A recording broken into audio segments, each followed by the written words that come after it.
Ladies and gentlemen, hello and welcome. Today's video, I bring you guys another minivan.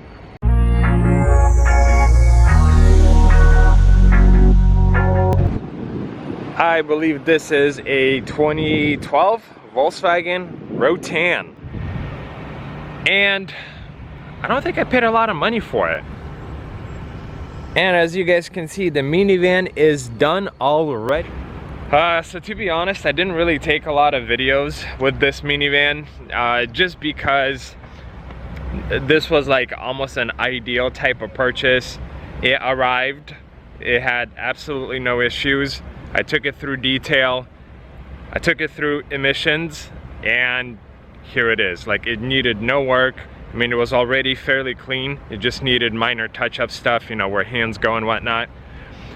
So this was very easy, more or less kind of unexciting, but I still did get some footage, and we're gonna jump into that footage right now. Minivan is done with detail. It looks somewhat clean where I could at least photograph it. And straight from here, we are actually going to DEQ. In one of the videos, there were people asking, how does DEQ work? So DEQ stands for like Department of Environmental Air Quality, something like that. And on newer vehicles, what they literally do is hook up their computer to the OBD2 port, and they test it. Make sure there are no emission related codes, so like no check engine light stored. They don't look underneath the car. They don't check for cats. It's literally just relied on a computer, essentially. If the computer shows no fault codes whatsoever, and all onboard monitoring systems like oxygen sensor, catalytic converters, if there's no faults with those, the vehicle passes. So it's a very, very simple system, but it's also very annoying because every vehicle has to go through it. So this is the one I go to, DEQ Clean Air Station. $25 DMV charge for renewal. I just paid for the test. We are required to wear masks here, so masked up. So this first section that I passed is, it's not like a security point, but this is where you would show your registration or renewal paperwork. Since I don't do any renewals on these vans, I just tell them it's literally the test. And then they tell me which lane to go. I pull in here, and here we are. From here, I stand and essentially wait for them to connect the OBD2 port like he's doing on the other car. And then we get a reading. So you guys see this wire right here, basically goes down and connects to the OBD2 port. And the computer essentially is reading all onboard computers right now to see if there are any fault codes. Upon passing, he essentially prints off a certificate that says, I passed, I paid $25, and I'm out of here. The other thing I do at the DEQ station is get a VIN inspection, because if a vehicle is coming out of state or it has a salvage title, the VIN needs to be inspected. And what they literally do is the VIN that pops up from the OBD2 port, they compare it to the VIN on the door or like right underneath the windshield. If it matches, the vehicle essentially passes the VIN inspection. Don't know why they deal with salvage title vehicles or out-of-state vehicles. Like if a vehicle is titled in Oregon, I don't need to do a VIN inspection. But before it gets titled and registered in the state of Oregon, it will need a VIN inspection. Without a VIN inspection, they will not title it or register it.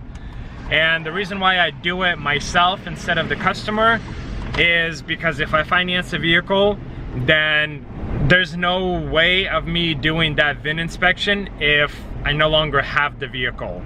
But they sign off on the paperwork stating that the VIN has been inspected and everything is good to go. It just essentially makes my life much easier, and I don't pay for the VIN inspection here. That gets paid for when the vehicle gets registered.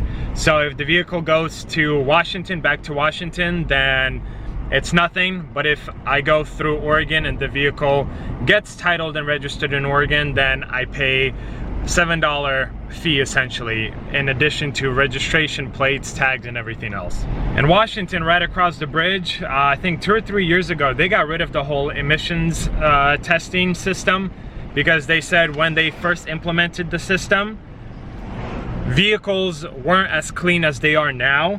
So even now, vehicles are 10 times cleaner than they were back then. So they're like, hey, there's literally no point of taking these cars through. It's just almost a waste of time.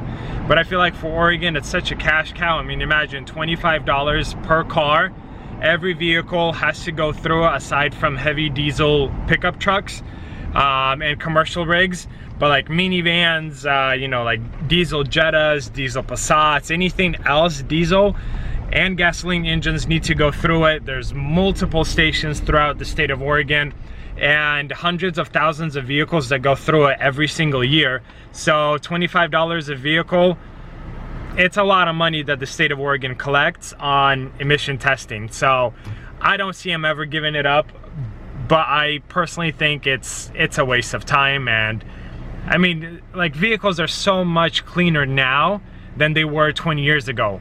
Why are we still doing things that we were doing 20 years ago? Anyways, I am back at the lot. I am going to try to clear and reset the airbag light.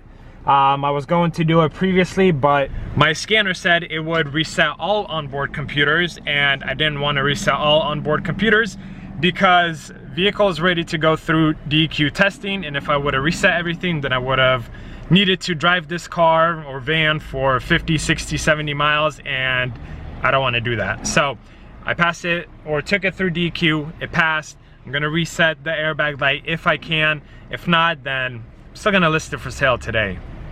I could not clear the airbag light. Well, I did, but then it came on. It shows that driver's seat, some kind of circuit is open. I mean, I looked underneath the seat, everything seems fine.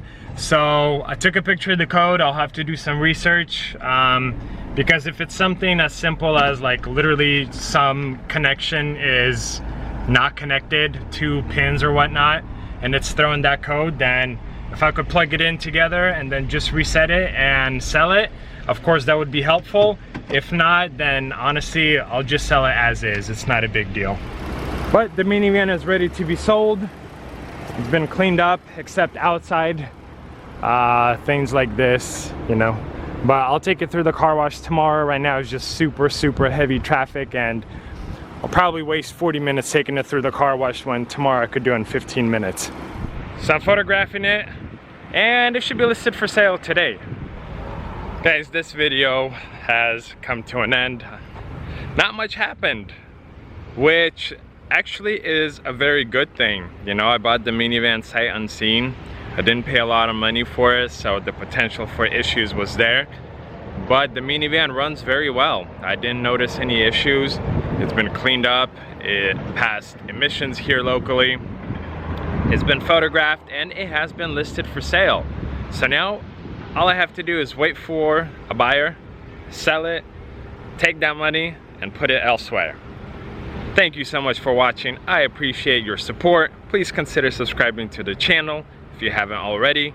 And as always, I will see you guys in another video.